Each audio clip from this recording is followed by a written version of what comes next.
Welcome back to another episode of the RAG podcast with me, Sean Anderson, the CEO and founder of Hoxo Media. This is the show where every single week I bring to you an interview with a recruitment owner who is leading a forward-thinking business through what is a very interesting time. So I'm interviewing some of the biggest agencies on the planet and some of the most forward-thinking businesses on the planet to bring to you insights really on how you can bring other people's experience into your agency and learn from them. Together, I believe the industry will be stronger if we learn from each other. This week, I'm super excited to be joined by James Cox.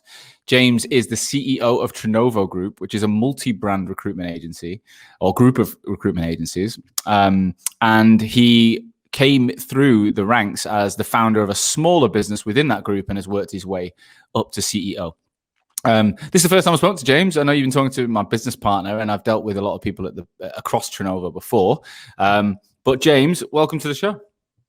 Thanks, Sean. Nice to meet you. Thanks for having me on as well. Not a problem, mate. Not a problem. I'll give you a little intro. I'm never, I can't do it justice. So for the listeners' benefit, give us a better one. Tell us who you are and what it is you actually do on a day-to-day. Yeah, so I guess intro to me is it kind of fell into recruitment like a lot of people. So started off doing pure life sciences, all perm, all UK centric, and through a myriad of roles, moved my way up. And then now, so my role is CEO of Trenovo, which I transitioned and moved away from pure BioTalent, which is my part of the group and what I set up with the other founders for BioTalent in particular, to look at the effectively form as a group, step up, be CEO for the whole group, and effectively look at the strategic growth direction, where I want to go, the vision, what I want to be famous for, and like take the business, which is Trenovo business, from where we are now through to the next 5-10 years of growth. Love it. We'll get into it all. I mean, I had Ashley Lawrence on the show. I think it was probably about 2 years ago. It was when I was in the office. So it was pre-COVID. I think it was a good 6 months before COVID at least. Yeah, I think it's like 18 months, 2 years, I think. Roughly. Yeah, I'd say late 2019 maybe. Would be, and I remember him talking about the group. I don't have the detail to hand exactly what we talked about throughout, but I know one of the things Ashley was talking about was trying to build a brand as Trenovo that like filters down into all the different businesses. So tell us, what does the company look like? From a bird's eye view, how would you explain the business as it is today? Yes, you got three separate brands. I guess this is something that we're looking at effectively changing the opinion and changing the appeal or recognition in the market of what each brand does. Because from the outset, typically you say Broadgate, they do financial services, which isn't actually correct. Right. But BioTalent get a little bit about healthcare, often approached about like doing clinical nurses, doctors, etc., which again isn't really what they do. And so does probably the most obvious brand recognition in terms of what they do is very, very clearly and obviously digital. So as a group, really, we position ourselves to be tech-based disruptors in their market space. So we've got a core strategy around like medtech, health tech, fintech, biotech, and the PE and VCs that actually invest into them. And then BioTalent and Soda are full life cycle recruiters. So they'll look at really anything from concept through scale up, through commercialization and launch. Soda being digital, BioTalent being life sciences, and then Broadgate really like the enterprise corporate support. So looking at IP, risk, cyber, like the business enablement, business protection to enable those high growth businesses to scale basically. So as a group, we find that we'll have lots of clients where we look at one client that all three businesses support. It's quite a unique offering that we will help those tech based across all areas of business. Typically you find they'll help with software, but not the life sciences piece, or they'll help with life sciences, but not the risk or accounting and finance piece in the back end. So really as a group, that's the challenge, I guess, is merging that together to get that brand recognition externally and about what we do and effectively how we can help businesses. Does it feel like one brand internally? Do you all feel like one company, or does it feel like different entities? Yeah, I guess it's a bit of both. So we're definitely one company. When I first launched BioTalent, we were London, so we were all in the same office.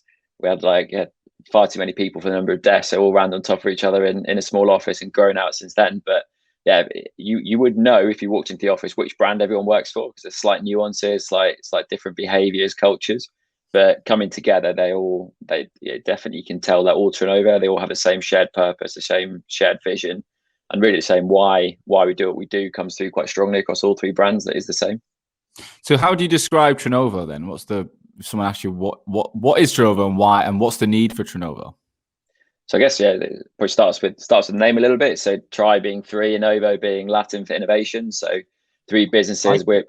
We're all super passionate as shareholders. So we're completely, it was organic. We've grown with just the money that we've generated, put back in and scaled organically. Really what we stand for, like purpose over profit, is really important for us. That we want to be the most impactful recruitment business on the planet, full stop. That's our vision, that's our aim, that's what we want to do. And that's impacting via diversity, via equity, via inclusion, via thought leadership. And that's really important. That's what we want to do. And we're in a lucky position that we can disrupt recruitment by having a different impact, and particularly generating careers for people in recruitment. I'm sure you see it, particularly UK. UK is probably the worst market globally for it, in my opinion, that people do it for 2 to 4 years, pigeonholed in one small role, get out of it. There's some amazing, inspiring people you look at who have amazing careers in recruitment, but not as many as there can be. And there's some amazing people that you just don't retain in recruitment because they only get given one role. So our vision about Trenovo when we launched and formed and merged as a group was we wanted to create a culture that no one wanted to leave. And by doing that, we wanted to be purpose over profit and be the most impactful recruitment business on the planet. And that's really what we stand for, and how we want to disrupt recruitment through that message and through all the different work streams that we have to live up to that. Well, it's a big vision. I like it. It's a big vision. Yeah, it's a very big vision.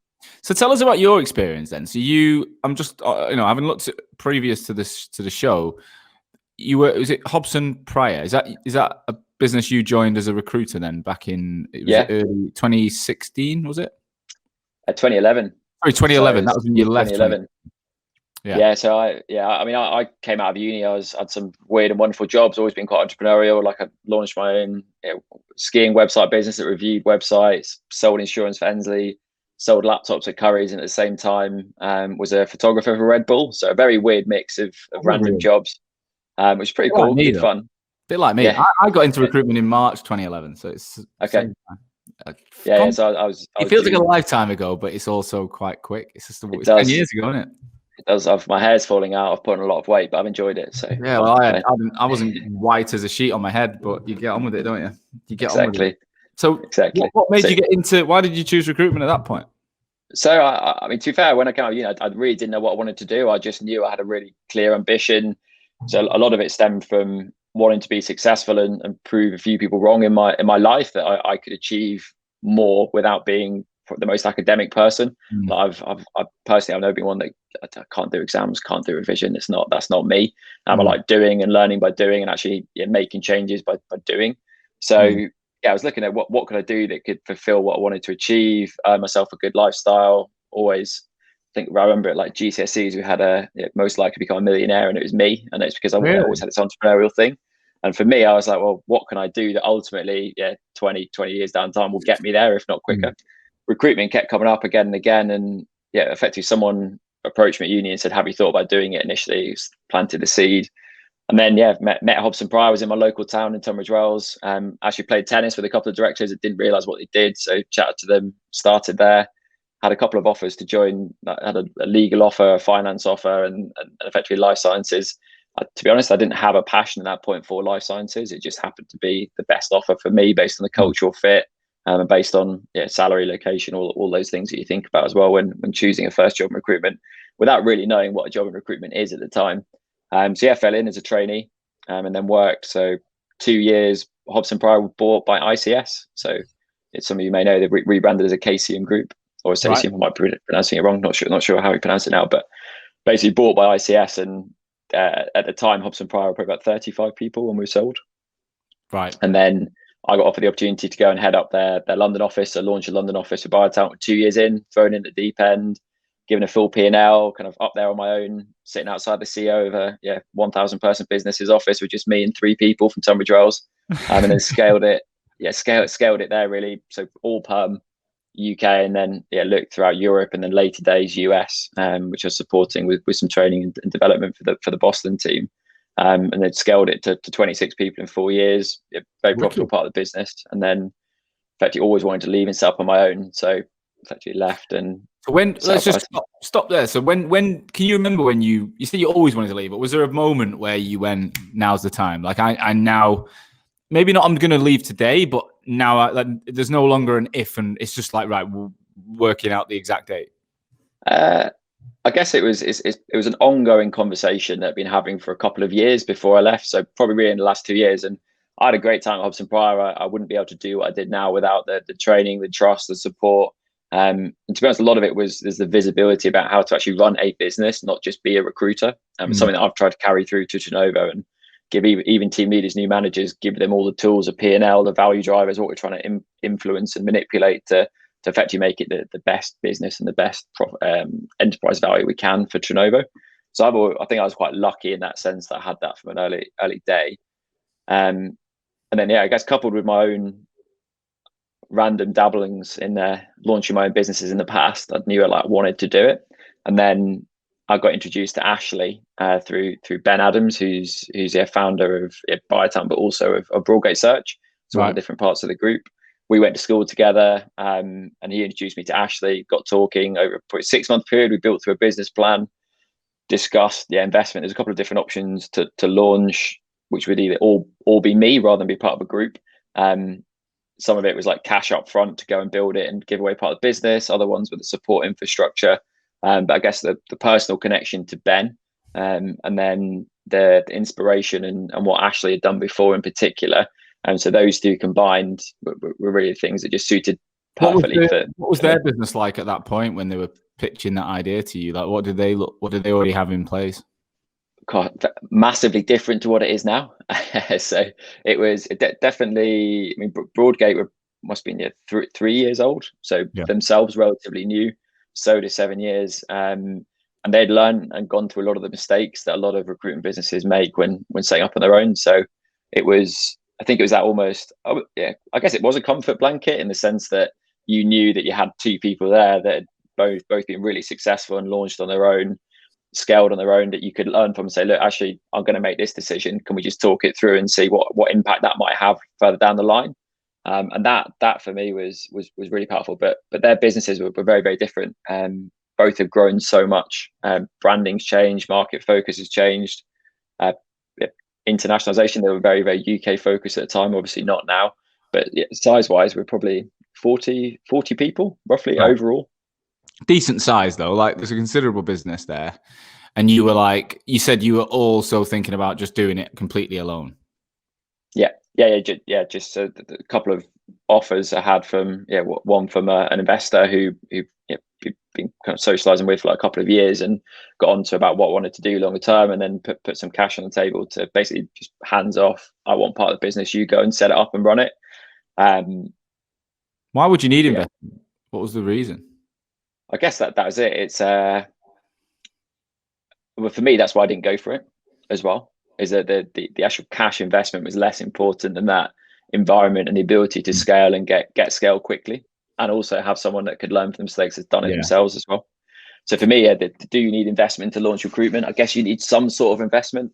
You need that. You need to be able to pay yourself or be able to support yourself through at least that 6 to 9 month period until, in reality, even if you start making placements, we start making placements month 2, to be able to actually pay for everything that's going on and hire people and actually get the cash in the bank. It's not month 2, obviously. It's really 6 to 9 months before you can start being generating profit.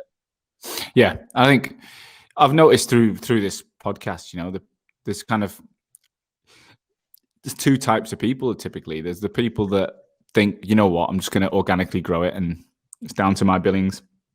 Usually, 2 men in a shed type thing, which is what I interviewed 2 guys last week, Carrington West, who did that. They had, the classic working in a garage with no heating on, and they had like fingerless gloves while they were typing away. It was brilliant. And then you've got like Logan Naidu from Dartmouth a couple of weeks ago, from day one had money in a pot, took like 6-7 people on day one, kind of, was already thinking strategically about the fact that, I need investment to get these people in to ramp up fast. Were you leaning more in that stretch where you knew you didn't want it to just be all about you?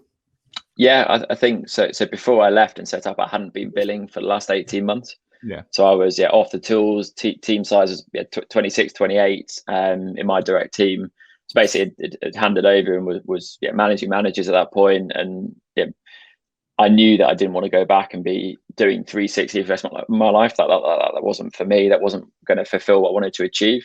So I knew that we had to get the headcount in, and we didn't. I also didn't want it to be a lifestyle business. I wanted to grow it to effectively be a proper, scalable, valuable business. So that was really clear as well. Yeah, do you know what? I was quite naive. I was in a similar position. I was managing like half the company at Benquist. I had like 20 odd people in the team. I'd not really billed for a year and a half, but for some reason, I never crossed my mind to get investment and build it that way. I just thought I had to go back to being in my underpants doing deals. And I think that's probably what led me to change my mind in the end and really look at other things, because I just wasn't that excited about going back to just placing contractors on my own. I wish I don't know, maybe I wasn't surrounded by the right people. Maybe I don't think I had a single investor type friend. I don't think I knew anyone like that. Yeah. So your network's important, isn't it? Definitely. So you made that decision. Did you bring anyone with you?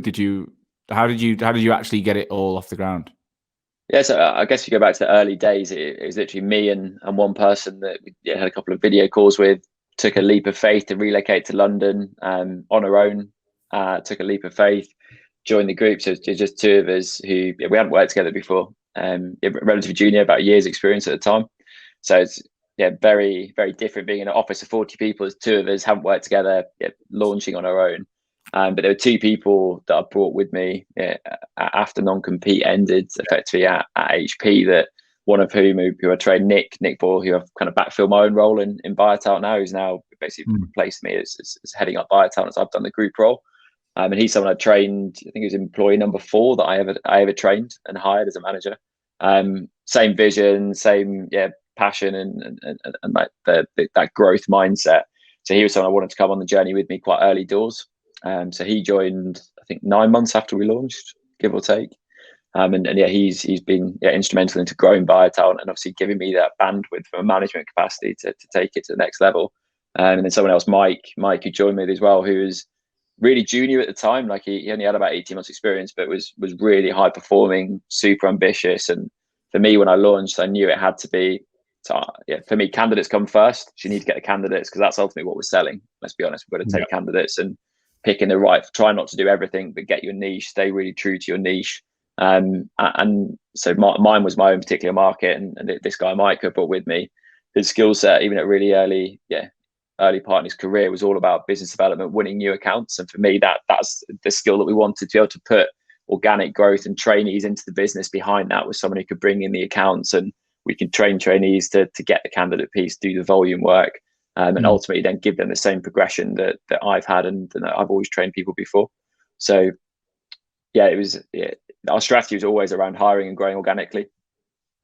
So what was that first year like? What was it actually like when you were doing it? I know it sounds great strategically, but when you're actually there, you've quit your job and you start up. It is whatever anyone says. It is very different than what you expect. Like in good ways and bad ways. Good ways is sometimes you wake up and you say, I can literally do whatever I want today. What do I want to do? What we're going to focus on? There's 4 of us. We have no jobs, we have no clients. How are we going to go and change that for this month? But in reality, like that problem solving, that team working, that shared vision early doors about why BioTalent was different and how we were going to approach our market space, both in terms of the niche that we wanted to pick up on, where there was less competition and quite limited competition, but also the way we were going to do things and how we wanted to disrupt the market. That really was the excitement and the passion that we created around it. We scaled to, I think it was eight people by the end of first year in. So effectively, pretty quick. We definitely made mistakes along the way.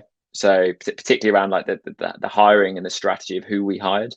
So people who maybe had really good billing track records, but actually in reality couldn't translate it to a startup environment because they were potentially thought. And actually, they could do business development from a sense of if it was an existing account, they could open it up and get more business. But when you need someone to just go and open brand new accounts, no one knows BioTalent. No one knows anything about us, full stop. And we had 1-page website that looked pretty cool, a little moving video of a DNA strand or something at the time. I can't quite remember exactly what it was, but pretty cool video, but no other data on there, no other intel. Yeah, you need a very different type of person to join you on that journey and start from day one. What do you need then? Tell us what if you could give someone advice. So let's just say I'm an owner and yeah, I'm not maybe the most BD savvy myself, and I'm trying to find someone who's going to support me in the early days. What are the ingredients you think will get you there? I think so. BD is definitely one part of it. When we say BD, a lot of it is that you don't have to have any experience with BD. You've got to have the desire and the willing. And for me, it comes down to the personal attributes to be able to understand and from the owner perspective to really paint a really true picture of what people should expect when joining. And actually, even if we have accounts, no matter what we say, year one, we're not going to have enough accounts. We're going to need more accounts. And everybody from a trainee that joins all the way up to someone who's principal, team leader, really a big part of your role is going to be speaking to people that have no idea who we are as a business. So that resilience, that self-drive, that real passion to buy into really buy into what you're trying to achieve and why you're trying to do it is so important. So for me, the attributes piece is absolutely key. And we had, so our second top biller year one was a trainee who was the fourth hire we made, no experience at all, anything to do with sales. I'm sure she knows who she is when speaking about this, but she billed 220 grand year one. Wow. Where BioTalent was year one as well. She had no experience in anything. Like, it was just threw herself into it. How the hell did she do that then? To be honest, I don't think anyone knows really. Is the big deals, or was it like consistent? No, it's number of deals. So there's over 35 deals, so it's quite relatively small deals, but like she holding herself accountable, so always pushing for more, wanting more, throwing herself into it. Even stuff like she I'm sure she was saying, but she absolutely hated business development, like with a passion. But she didn't stop her doing it, and she was actually really successful at it and could open new accounts. I think just modesty, like always asking for criticism and help and not taking it personally. So yeah, she was just had the right attitude, and to this day she's still performing extremely well in the business and supports other people coming through. So it's quite a nice story that trainee number one is now still with us and performing at a really high standard, and actually is passing her knowledge of how it was and how it used to be on to trainees that are coming in now into her team. So I'm interrupting today's episode to introduce today's sponsor, which is District 4. Some of you who listen to The Rag may have listened to the episode I did in season 4 with James Johnson. James was the outwardly facing CEO of Nickel Curtain Group, who sold in 2020 and has recently started a company called District 4. Now, after the episode, James and I spoke, and my passion for this model, for this idea, is incredible because I've been the person that he's looking to work with. So when we discussed partnering with the show, it was a no-brainer for me. District 4, for those of you that don't know, is a brand new business model, and it's effectively a community of independent top billing recruiters that work under the banner of District 4, but run their own life. So post COVID-19, there's going to be we know there's a hell of a lot of top recruiters out there that have been working independently, more so than ever before. And there's a lot of people in the industry that don't necessarily love the whole people management bit. They're not managers, they're not directors. They just want to be really good recruiters. Now, traditionally, the only option for you as an individual like this has been to start your own agency. And there's a reason why 90% of the recruitment agencies in the world are sub 10 staff, is because most people who do this start a recruitment agency having been a top biller, not a manager, and then they build something that around them is not necessarily what they set out to do, and they're not built for scale that way.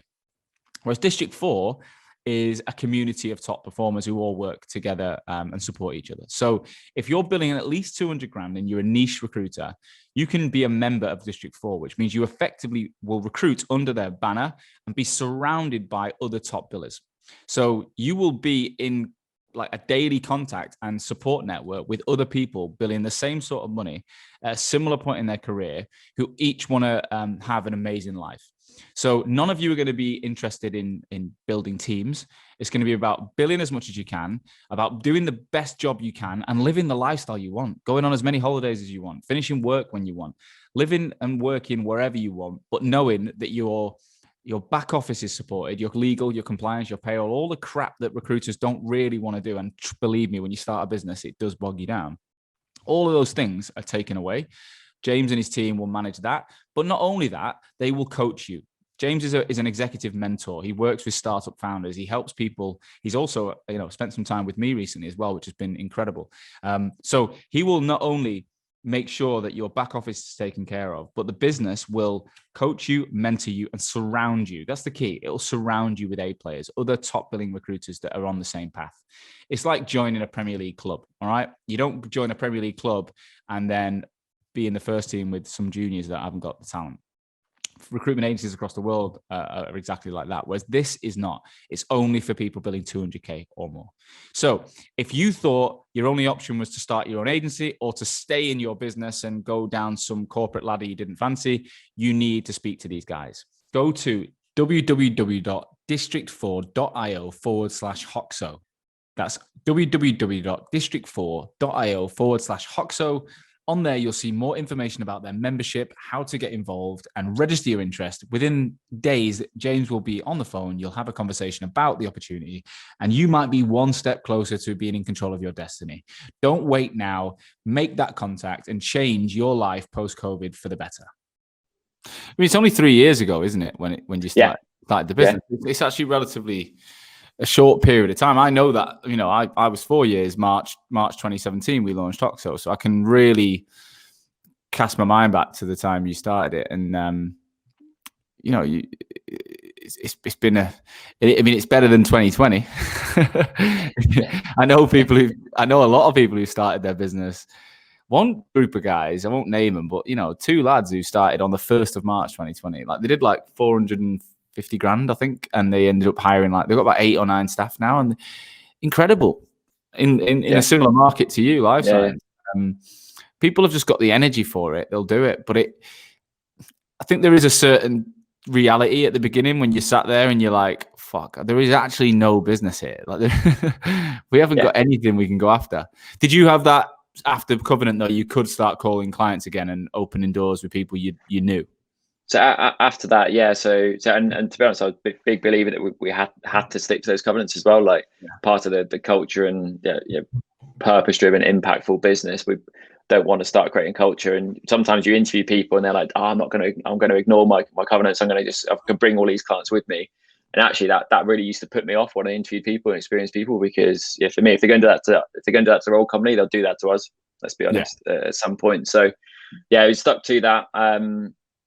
It's probably only 2 clients that I worked with at HP that we actually work with now. The rest are all completely fresh, partly out of choice because we kind of pivoted the markets we wanted to penetrate as BioTalent and really spot that gap in the market to really focus on that scale up commercialization piece in R&D. So any business that was going to launch a new drug or new product, we'd steer clear of traditional pharma and look more at biotech, cell therapy, gene therapies, med tech, for example, but anything advanced and cutting edge where it was really talent short.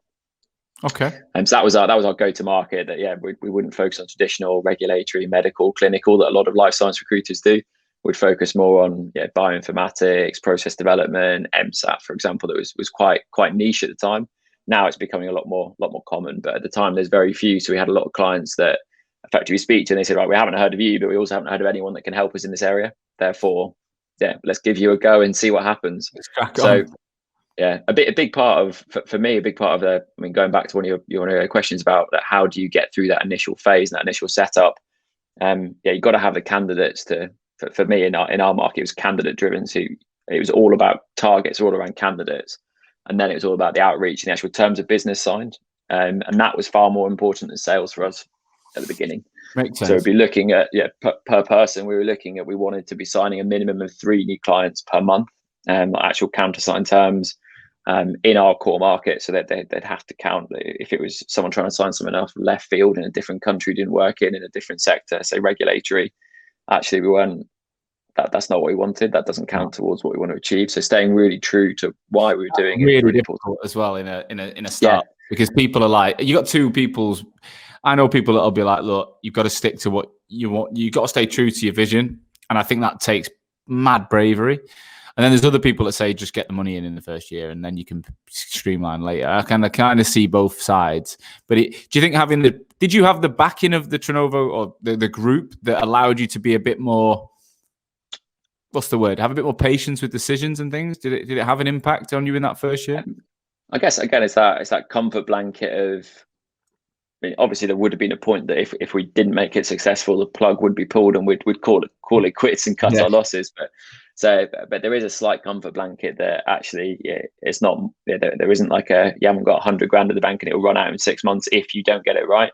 Because there was that period of time that you could almost not that we needed to at all, and it never actually came up, and we paid back the investment before the end of year one, which was something that was ahead of what we wanted to achieve. But I think it does have an impact there, because if it's your money on the line and literally 6 months worth of work, and if you don't make it a success and you don't get money in, then that's it. It's very different than well, we've got a plan over 2 years to get this vision up and running and make it happen. It's that comfort blanket, I think.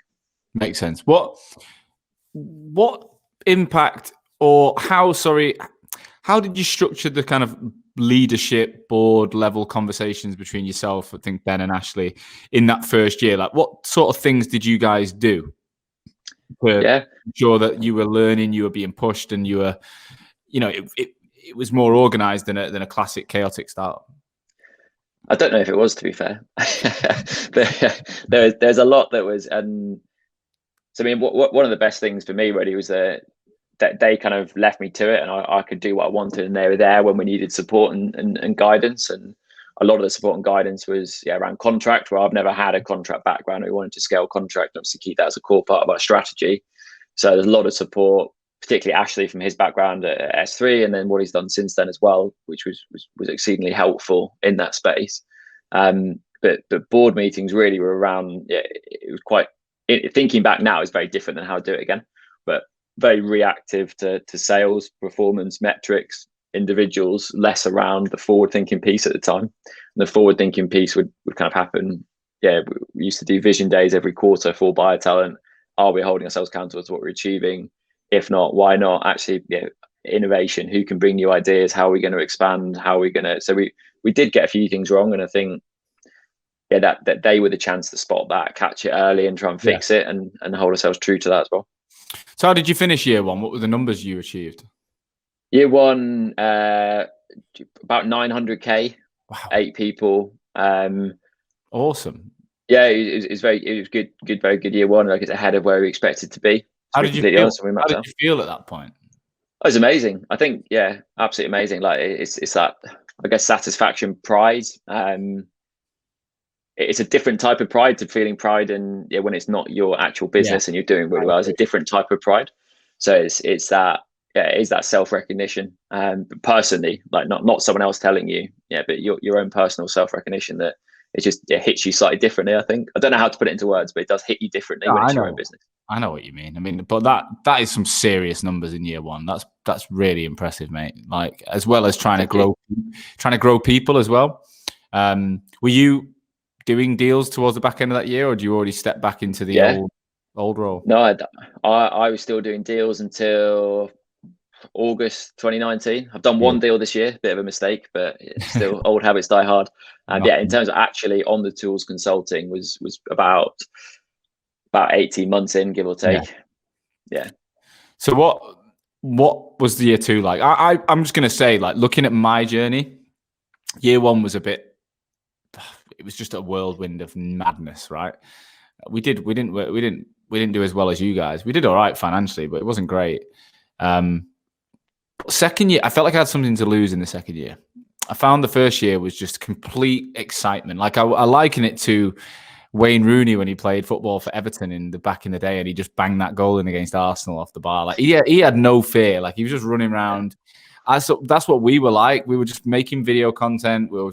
I used to sit on the tube, no word of a lie, looking at people in suits back then when I was because I'd worked in a suit my whole career, and then I could wear what I want. And I was just like, losers. Like, I was like, you want to be an entrepreneur. It's a different. I was like, this is not work. This is amazing. And then you realize year two, like, I forget them. It doesn't matter what I'm wearing. Like, this is a business. This is serious. There's numbers to hit. I personally felt like I had something to lose at that point, and it changed. It changed quite a lot. Did you experience anything similar, or? Yeah, I guess the fact that you've built something up, there's definitely there's that added pressure to live up to what you've done initially as well, and to actually not just plateau but take it to the next level. So yeah, year two, a lot of our mistakes were around the hiring strategy and trying to grow too quickly. So stay true to verticals, but do too many verticals too quickly, and always had this clear vision of these are the verticals we want to cover. But really, what I should have done initially was say quality assurance, for example, just as one, instead of going one there, one in process development, one analytical development, one in pharmacovigilance. Really, what we should have done is said, right, let's get 4 in quality assurance before then going out to new verticals, because otherwise we just ended spreading ourselves too thin. So there's that was probably year 2. That journey, as we put more heads in, was actually putting the heads in the right places to really get the most out of them, and to also give them the best chance to succeed. So there's a few challenges like that, but yeah, really successful again. So we won Startup Agency of the Year at the Global Recruiter Awards, which is a really good milestone to back up what we were doing so far. So that was a good, I guess it's that industry and that peer recognition for what we were achieving as well was really powerful. And actually internally, from a cultural perspective, it was really powerful when hiring externally, but also when effectively giving people just honing in the vision and actually getting the buy-in that what we were doing was right. It isn't just about them billing and performing well, but in context of where we're at in relation to our industry, giving a bit of peer recognition as well was really good. Yeah. So yeah, it was good. I can't really, to be completely honest, have too many complaints. Like we got a SECO license, we registered in Switzerland, registered in Dublin, internationalized the business. Sounds easy. Sounds easy, James. Definitely wasn't easy. But a lot of that is the group structure, and to be honest, we haven't touched on it yet, but the best thing about launching in the group is some of the shared services. So a talent team, an L&D team, a training academy that was already built and ready to go, for example, means if you hire a grad, you've already got Broadgate, and at the time Soda's training academy that was ready to go, we could put trainees into, and it wasn't just me doing all the training. So that was a massive leg up. Were you guys in the office with all them back then, and seeing? Were you seeing like the deal board they were doing and the numbers? Yeah. And it's almost like that's where we're heading, guys. Like we're on the same trajectory. That was it, and we used to do monthly roundups, which we still do as a group. We do everybody now. It's all VC, but we have 120, 130 of us on a VC, presenting, shouting out the successes, the performances year to date. So yeah, a lot of it is challenging yourself. Who are we going to BioTalent? We want to knock someone off top spot as top biller. Who's going to do it? And yeah, as the upstarts, trying to get ourselves there. So again, that being part of something bigger, and that culture that yes, they're a startup and it was very agile, very flexible, all the challenges, but actually feeling like you're part of something bigger, and you can see the numbers that are coming around that we could aspire to and try and beat. So that healthy competition, and also being able to pass jobs between the businesses and get jobs back from their clients was also a benefit as well. Sounds awesome. A final interruption to today's episode to introduce Vincere. Vincere is the all-in-one CRM ATS platform built for the recruitment and staffing industry. Now, I first heard about these guys about a year ago. The amount of prospect recruitment agencies and clients I was working with that were telling me they were moving over to Vincere, I had to look into it. And what I found was a business that had a global reach with multiple offices around the world. So they've got this follow the sun methodology, which allows them to support recruitment businesses wherever you are and be in your time zone. But the technology that they've invested in is becoming a disruptor in the space. More and more recruitment businesses are doing this to give their recruiters a competitive advantage. They broke into the G2 Crowd's momentum grid as a market leader based on their reviews from their customers. So the agencies that are using this platform are raving about it. Now, if you're a RAG listener and you're thinking about changing CRM, or you're a new business looking to launch with a new CRM, then I would get in touch with these guys, because if you mention that you're a RAG listener, they're doing an amazing deal. By visiting www.vincere.io/RAG, you can get an exclusive deal which offers 2 months completely free on a 2-year commitment, or 3 months completely free on a 3-year commitment. This applies to all licenses that you've either signed up for now or that you'll add in the duration of the contract. So get on there and have a look.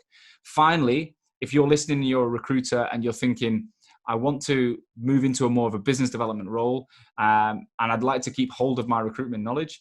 Well, these guys are recruiting for a BD person, well, multiple roles in both Sydney and London right now. So if you've got a strong recruitment background, you want to move into BD and you want to work for a fast moving tech business that's helping people like you right now, then get in touch via their website because they're hiring today. Back to the show. Looking at your journey in BioTalent, again, basing this on your LinkedIn profile and a bit of research, it looks like it took you to COVID-19 and things changed a little bit. So where was the business pre-COVID? Like, to paint the picture of February 2020. February 2020. That amazing golden month that we golden month. Iceberg waiting for us. No worries in the world. No, definitely not. So we were.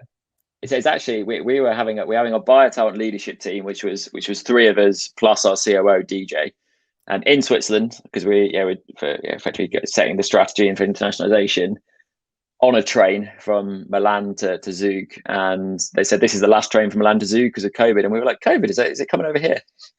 Anyway, before we knew it, so that was the realization that things were about to change, and very quickly, 2 weeks later, we were in full lockdown. So it all happened very quickly. I think the business, so BioTalent was 16 people in COVID. We had about 4 to start, and effectively role playing. They did a huge amount of work with actually looking at what's important to us, how are we going to forecast if the business, really what are the early signs that we're struggling to perform, for example, as a whole group. So looking at forward pipelining, our work in progress, and then going back a step before that, looking at 3 basic metrics that were basically going to be our earliest warning sign of something going wrong, which was CVs, jobs, and interviews. Yeah. So broke it down, made it really simple. It tightly managed those numbers. So created effectively across the whole group a weekly sales meeting that I hosted to effectively focus in on those, the work in progress for pipeline. And we made some decisions on people who we thought weren't right, who were underperforming on performance improvement plans anyway. So we lost 4 people about BioTalent specifically at that time, but we didn't shy away from still making those investment hires. So fast forward to the end of last year, we were 36 people at BioTalent during COVID. So and sales, it wasn't just heads for the sake of heads. Sales increased by a greater proportion than the heads that we put in, which looking back now is very crazy to say how it happened like that. The market you're in and being COVID related or not? So very little of our work is in COVID. I think some of it is that BioTalent was quite international, so we had a bit, I guess, spreading our risk, should we say. Some of it is, I think we've honestly got some absolutely incredible recruiters who are the peak of their game and the best in their marketplace. So even though it got difficult, we effectively still had that level of consultant that was outperforming their peers, basically. And also still kept it true about new terms of business ultimately are the key thing that will drive us through that period.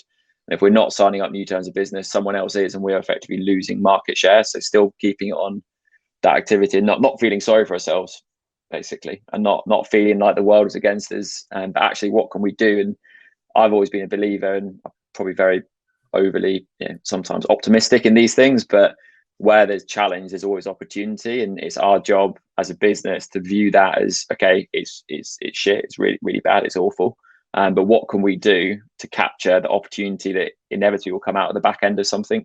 No matter what you look at, there's always opportunity. It's just the ones who can capture it, the ones that will effectively grow, and the ones who wallow in self-pity and think the world's against us, business is going to be really.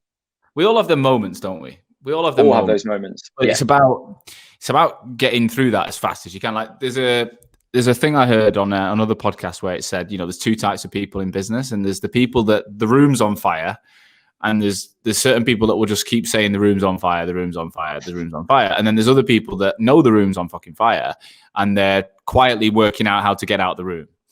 And they're the people I want in my business around me at times like that. And our business came together so tight over that period. It was incredible. And I'm really grateful of the people I had around me. But as entrepreneurs, we have to be like that, right? We have to be.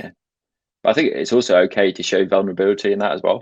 Like to say, look, obviously we're worried about it. We're not turning a blind eye and saying it will all be okay because we'll find the opportunity. saying, look, it's awful. It's new territory for all of us, and actually, yeah, it makes me feel worried, but also actually, this is what I'm doing about it to get over it. So being vulnerable as leaders and entrepreneurs as well, I think is really important in that setting. That yeah, people don't know what's going. Sometimes they don't know what's going on. Some people might think, actually, I might lose my job because of this. If we can reassure them, look, we're all worried, but we're not going to make decisions. Like, if you're all here for the long run, this is what we're going to do to get through it. So that open, honest, and like you said, the coming together and really tight knit group, 100%, like 100% see that off the back of it as well. And how did everyone? Were you guys set up as a group at Trenovo to go remote easily, or was it a bit of a problem? So we had transitioned everything to be cloud based as much as possible the year before. So everything was phone systems, CRM, everything was cloud based. Some people didn't have laptops. So there's a bit of sourcing laptops at the beginning, but we'd launched the work from home policy anyway. So people were used to working from home. Good. Apart from trainees, probably. There's also some people that just never wanted to work from home. So across the board, nowhere near what it is now. And there's lots of learning and finding out how it will work, and stupid Zoom quizzes every single week that are definitely not something that I'd want to repeat again. Now and again, fine, but not every week. There's loads that we did, loads that we tried to be as inclusive as possible, get feedback from everybody, and actually put it into practice. But it was adapting to that fully work from home. We had a knowledge, but nowhere near enough for what was your life like outside of work at that point? How were you coping? So my wife might give a different answer to this, so glad she's not here. But so I actually, so mentally, talking completely openly here, I was probably in quite a bad place the last 18 months at HP. For various reasons, like not happy with the way the business is going, not feeling I could control my own destiny anymore. It's probably the first time I felt that.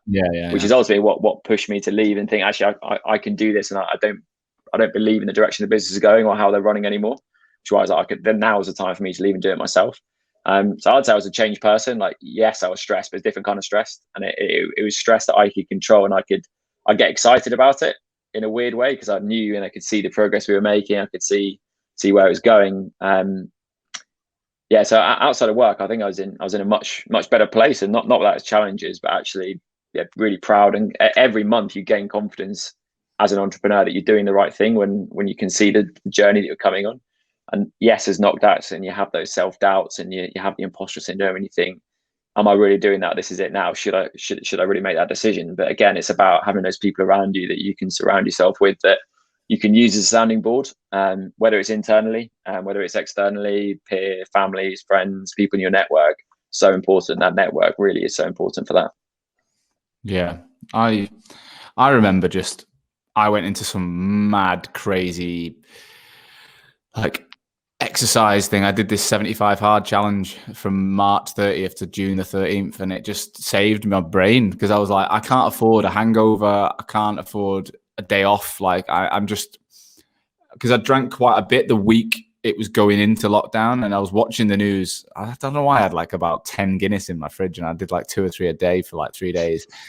They were great, but at the end of that week, I was like, I felt crap anyway, and the world was falling apart, and I was like, you know what? Nah. So I did this mad thing where I trained twice a day. I didn't eat a single cheat meal, didn't drink a drop of alcohol, but it meant that I was mentally as good as I could be.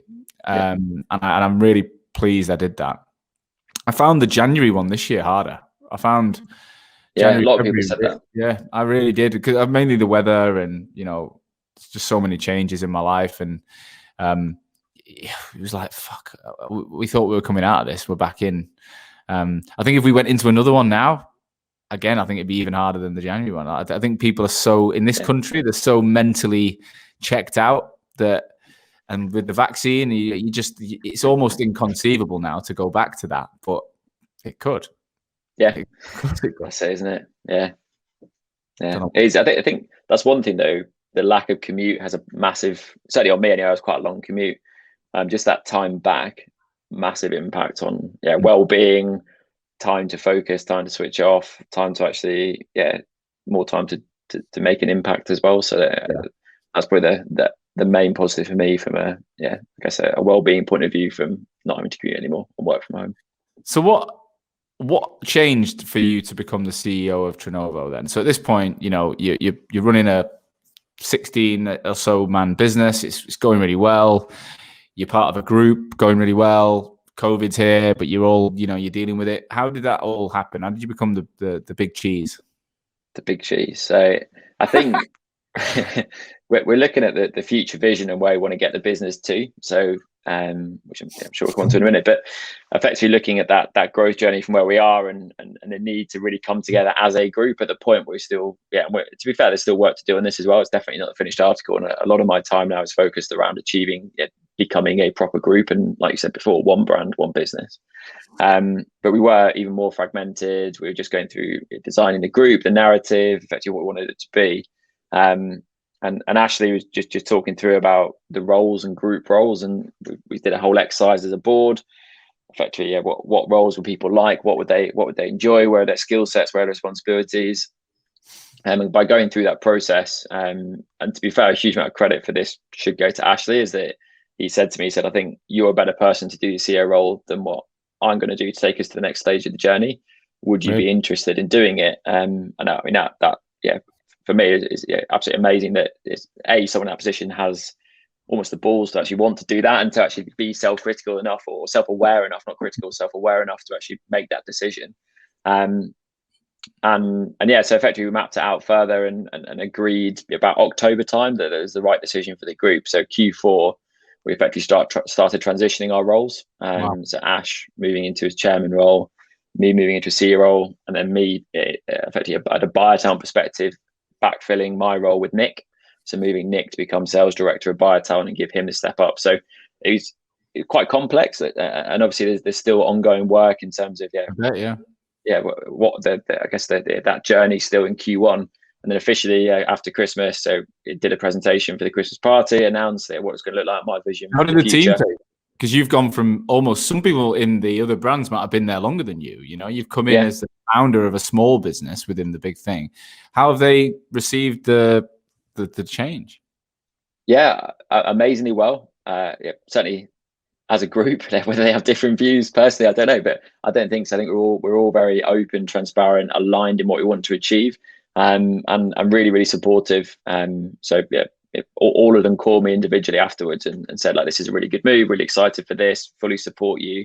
So creating those group roles, and it was really nice to get that almost acceptance straight away without me having to prove myself in that role, to get that acceptance from the other shareholders.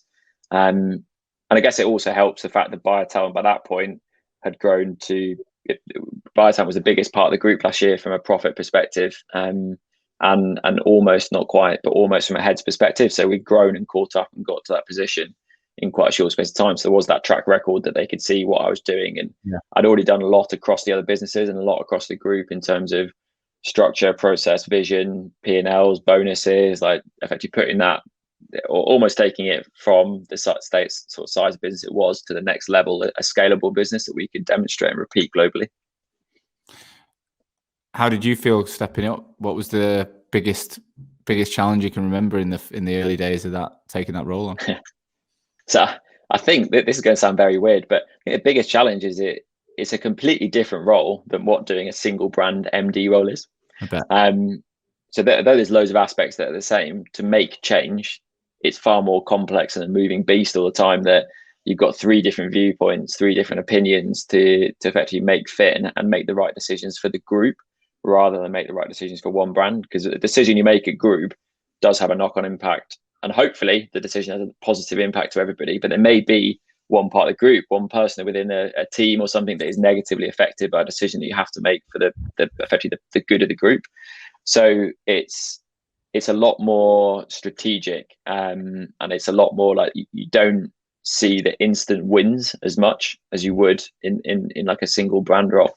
So there are a couple of changes that immediately you realize that this is very different, and actually it's going to take a lot. The projects are a lot more complex and take a lot longer to actually embed properly. Yeah. What do you have in terms of a group structure, in terms of a team? Do you have people that work at just group level with you? So things like L&D and marketing or whatever. Like, is there like a little group team that you work with every day as your core? Yeah, and to be fair, that's been a huge amount of our focus, and particularly I would say our DJs and COO DJ, to effectively get the back office or the support that we call it our corporate team, but get the corporate team into a position that can support the growth of the brands and the sales heads. So again, to put it into context, we were 6 people in that team this time last year. Now we're almost 20 people in that corporate team. And that's really looking at bringing L&D in-house, bringing finance in-house. So we've hired Ollie, head up our L&D function, Cara, who's heading up our talent, so talent development and talent acquisition, who's been an absolute game changer, incredible hire. Just Helen has started yesterday, new marketing director. We haven't had a group marketing role before, which you'll probably find amazing with your background. But we've literally had 2 people who haven't worked in marketing roles before, doing the marketing for all 3 brands. So a lot of it has been around like getting really the support functions, the corporate functions in a position that can scale the growth, and that's still work in progress. But yeah, we've got a group. I think I've got 7 direct reports that go up to me, 1 from each brand, and then effectively the group. So what is an average day in your life like now? Talk us through the things that you get up to. So first of all, there is no average day. Is the first answer. So pulled left, right, and center. I think a lot of it is, so certainly I'd say if you looked at the first couple of months in the new role, so for Jan, Feb, was very reactive, getting to grips with creating my own board pack, putting my own stamp on it, effectively trying to make some of the changes that I promised before Christmas immediately. So a lot was in the detail and making sure that everything links together. March and then into April, kind of got through that initial intense storming phase and kind of moving into norming, and then hopefully looking at performing as that's the next phase, which is a lot more forward thinking around rolling out value drivers, like what ultimately I want my management team to be accountable to, and what the board are accountable to in terms of so it might be looking at like churn percentage, is what would good look like for culture. So actually setting some real tangible value drivers across all areas of the business, that aside from pure sales basically. But typically I'll be spending time on that, looking at how I can influence them, interviews, networking, still a few client calls here and then. They'll know who they are if they listen to this. I know a couple of them have messaged me saying they will be, so they'll know who they are if they listen to this. And I am trying to phase them out. We're happy to admit that. So there's a lot of that, and then a lot of it is one-on-ones, mentoring, coaching, supporting the new team that we're putting in place. So we've done some amazing work as a leadership team, as a new leadership team, to effectively work together, join the dots between the different functions, and a lot of it's looking at how we actually get the brands to work together as a group. So huge amount of my focus, certainly Q1, has been focused on different tasks and priorities to get it to a group, as in operating like a group day to day rather than just separate brands. Could you have imagined this position three years ago? No. Definitely not. I think when we discussed, there's always on the cards to form as a group, like officially, and have these proper group structures. It just came around and it's happened a lot quicker than probably what I personally anticipated. But that's all credit to the board and the shareholders, and actually the vision to have as a group of leaders about where we want to get the business to, and actually how and who the best people are to get ourselves to this position. So I love it. It's like a proper, I like it. It's like a proper success story that you've gone in as the leader of a smaller part of the business, and now you've took over the whole thing. So Ashley, I haven't spoken to for a while. Loved my interview with Ash. One of the things about him, I think he'd done an MBA, and I just felt like his knowledge of things was just incredible. Even offline, some of the questions he asked me, I was like, wow. What's he up to? I've not spoken to him. What's he up to now? Yeah, so I'm not surprised you've heard about the MBA. So but it is like genuinely his knowledge is exceptional, like across all areas of the business, to be fair as well, not just anything to do with the actual business side. But his role, so and effectively playing to his skill sets, which is that investor narrative, wealth creation. So we launched an EMI scheme last year to give away 10% of the group effectively to our employees. Yeah. And he's been instrumental in getting that up and running, and actually looking at how we create that LTIP, that engagement for the future as well, to give back. And then that wealth creation piece for them. And then coupled with that, an investor narrative. So how we can join the dots, how we look as a business from the outside looking in. So almost taking a step back from the day to day to look at it from a different perspective. So yeah, he's still heavily involved and brings a huge amount of innovation, ideas, and energy. And it's just coming at it from a different angle. Whereas day to day, I'm leading the vision, the implementing where we're going, and actually day to day leadership of the board and the strategic growth of the business. He's looking at it from if he was external looking in, how would he innovate? How would he disrupt? And effectively, how can he make sure that the group is delivering on our vision to effectively create that wealth creation for our leadership team and top performers. Have you got a vision that you can communicate? Like, where, is it to sell the whole thing? Are you trying to get to a certain point? Have you got an end goal in mind? Yeah, we definitely. I say not necessarily an end goal, but we've got an immediate goal. So we've got effectively a plan to go through. Did 2 years, which I say 2 years, already into that 2 years now, which will go quickly. So we've got a plan to the end of 2022, which I presented to the business before Christmas, and then out to effectively the next transaction after that. So really, we don't want to sell to trade. Really, like we keep the options open, but it have to be the right trades. Like to be honest, like we've all come from that background. We want to be disruptive, the right trade partner you would look at. But from our perspective, it's not closing down different doors. It's about creating a business that we're proud of, that we're in control of, is really important, and we can still keep doing and disrupting. So a lot of our vision is around the growth. So we've got an aim to get to 10 million EBITDA, minimum 450 heads internationally. Keep it simple as well. We don't want to be one of the businesses that has 10 offices in the US with 5 people in each office. That for me isn't scale. That's not us being able to prove we can replicate what we're doing and actually get real scale and penetration of markets. So we're looking at 3 US offices, which we already have 2. One in Dublin, one Manchester, one London, and then one in Germany, probably Berlin. So stick with those offices, get to 450 heads, scale organically, 75% of it being organic growth. So consultant or below, they go through our academy, and then effectively that's the immediate goal. I say immediate goal, so you've got to get there, but that's the first goal we've got lined up as a business. And stay true to who we are. Like, that's really important for me. Like we've got to create careers for people. We've got to give people the opportunity to carve out a career. So many of my friends who do recruitment, who are women, for example, leave recruitment when they want to have kids. So I'm at the age now, I've got my own little one, and lots of my friends have had little ones or thinking of having little ones. And often they've had to leave recruitment because they can't stay doing a 360 job or being a billing manager because businesses just do not support them coming back. So I'm really passionate to change that, create proper careers for people in recruitment. So we've got to stay true to that, giving them different career pathways, being flexible, supporting families ultimately back into the workplace. But also being that the most impactful recruitment business on the planet. Like, I'm genuinely serious that we don't just want to say that, we actually want to be that. How do you measure that? Very good question. So for me, that's my job as well, to make sure we can measure it. So that's a lot of what I'm working through at the moment. But for me, it's there's different ways we can have impact. So through our DEI, so diversity, equity, and inclusion work streams, 30% of the business volunteer, program lead, and it's very much anybody gets involved. So we have people who are associates, who are project leading a pillar, for example, on gender diversity, who are project managing a matrix team, who might be even a way up to board and to make a change in the world they live in. Every quarter we have clear accountabilities of what we want to change in the workplace, and we've got a very clear diversity goal about we want to represent the worlds that we live in, and we also want to change our clients to represent the worlds they live in. So one of the way that we benchmark it would be in each office, do we hire in, is our demographic internally representative of the actual location that our office is based?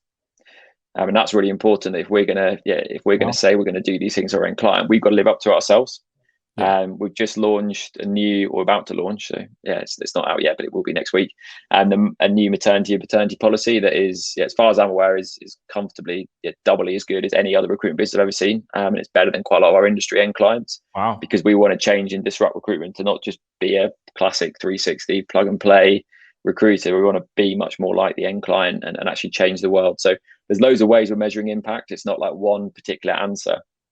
Another one would be like some of the offline communities you might have seen, women in DevOps. I think Ashley talked about it in the first one, and the power and the benefit that's had. We've got that across all 3 businesses. We've got My Race in Science for BioTalent. We've got diversity in risk and regs for Broadgate. Those offline communities have real impact and generate a huge amount of positive change in their end and whatever space it's in, for example. But also through thought leadership. So it might be about doing effectively changing the approach of people from STEM backgrounds getting into science, even at an early workforce engagement. So getting people into early workforce engagement at STEM, into STEM subjects, so they can actually start filling some of the gaps we've got in engineering, in technology, etc. So there's loads of ways is the answer, but effectively we'll try and in all areas. It's not always possible at the end of the day to actually put an actual metric to say this is what good looks like. All we can do is good for us would look like hosting this many events with this many attendees in some cases. Other ones we can actually put some more percentages and actual performance data attached to it. But yeah, it's not just something we say to have as a catchphrase or purpose. No, clearly. It's really important for us. A lot moving in terms of being able to achieve it. I'm excited to find out how you get on with it. Final question for you, James, as we'll wrap up. And I feel like it's gone quick. This hour has gone absolutely rapid. Has gone quick. If someone else is thinking about joining a multi-brand organization, so they're thinking about being the founder or founding team of a new arm of an existing business, what advice would you give them to ensure that they're going into the right deal with the right people, and to make sure that they're making the right decision for them? I think one of the key things, what you just said there, the right people, ultimately that for me is probably as important as anything else. If you're going and you're looking at speaking to people who have a similar structure or purely want to form a group, and it may be that there's 3 of you with small businesses to form a group, it's the same scenario really for me. It's got to be people, and you've got to A, trust them, B, understand what your role will actually be in that group. So that was really important for me at the beginning. It was very clear I had the autonomy to create BioTalent, implement what I wanted, do it as I saw fit, and really it was quite hands off at the beginning. And to this date as well, from how we scale BioTalent. And for me, that was so important because I didn't want to go out of an environment where I was reporting into someone that I disagreed with, into an environment where, yes, it's mine, but I disagree with what I'm being told to do. So it had to still feel like my business and my growth and my ideas, my strategy. So I think that being aligned on your vision, what you're each going to bring to the party, what you're going to offer is so important. And then also just if you want a pure lifestyle business, it's probably not for you, I'd reckon. And that maybe a very, very general sweeping statement there, but I did it because I wanted to get scale and we wanted to grow something, and we were all very ambitious. We all had this goal where we wanted to get it to, which was great. But if we wanted to be just stay with maybe 5-10 people and just really, is there any need to do that as a group and give away part of the business, or probably not, is the honest answer. But so I think a lot of it comes back to the people and vision and alignment on what you want to achieve out of it is the most important things for me. Love it. Well, James, I hope people have enjoyed this episode. I've personally enjoyed it, and I hope that people listen to what you're saying. There's a lot of people out there that, there'll be so many new businesses formed in the next 6 to 12 months.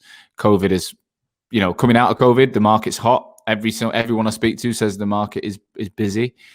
That will drive people to think, right now, and I've got through that. Some people will be too loyal to do it, and others will make that move. So I hope anyone who's listening has pulled a lot of value from this. And let's get you back on in about a year's time. Let's see how the business goes under your leadership. I'll get Ashley back on and wonder what he's doing with his time as well. We'll find out what he's up to. If anyone has listened and does want to reach out, ask you some questions regarding that topic, would you give them some time? Are you open to a chat? Yeah. Definitely, always, yeah.